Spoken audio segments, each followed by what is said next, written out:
exceptionnellement invité dans Quelle époque? France 2, ce samedi 24 juin, Philippe Caverivière s'est remémoré pour les téléspectateurs une vanne sur le Portugal qui lui avait valu d'être placé sous protection policière. Ce sont les risques du métier, parfois, une simple plaisanterie peut entraîner des conséquences auxquelles on ne s'attendait pas. Ce n'est certainement pas Philippe Caverivière qui dira le contraire. Ce dernier était présent comme chaque semaine sur le plateau de Quelle époque? France 2, ce samedi 24 juin.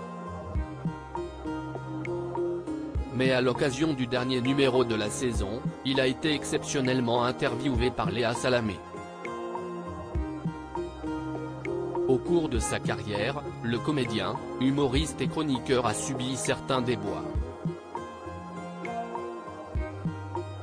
Dans Quelle époque, il s'est remémoré l'un d'eux, après avoir fait une vanne sur le Portugal, le quinquagénaire avait été la cible de pression, qui lui ont valu d'être placé sous protection policière.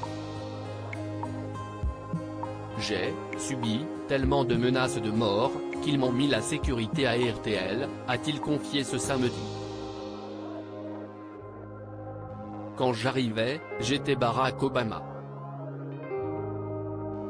Philippe Caverivière, visage souriant en quoi il n'avait 3 gardes du corps. Au micro de Léa Salamé, Philippe Caverivière a expliqué qu'un torrent de haine s'était déversé sur lui, car certains internautes n'avaient guère apprécié ses plaisanteries concernant les membres de la communauté portugaise. J'avais 3 gardes du corps, et je me suis dit, il y a un mec, avec un drapeau rouge et vert, qui va me sauter dessus un jour, s'est-il souvenu dans l'émission de France 2. Finalement, l'humoriste avait présenté des excuses à la radio.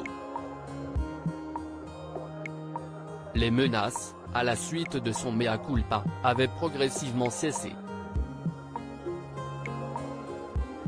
Philippe Caverivière victime d'une fatwa. Ce n'est pas la première fois que Philippe Caverivière s'exprime à ce sujet dans la sphère médiatique.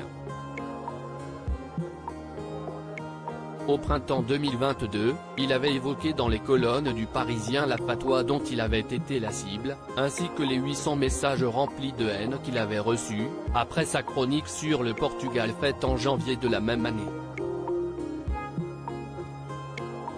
Tout en admettant qu'il lui était arrivé de faire des vannes un peu reloues, il avait assuré ne pas avoir l'intention de changer de ton.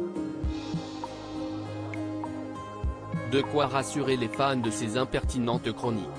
Article écrit en collaboration avec 6 médias.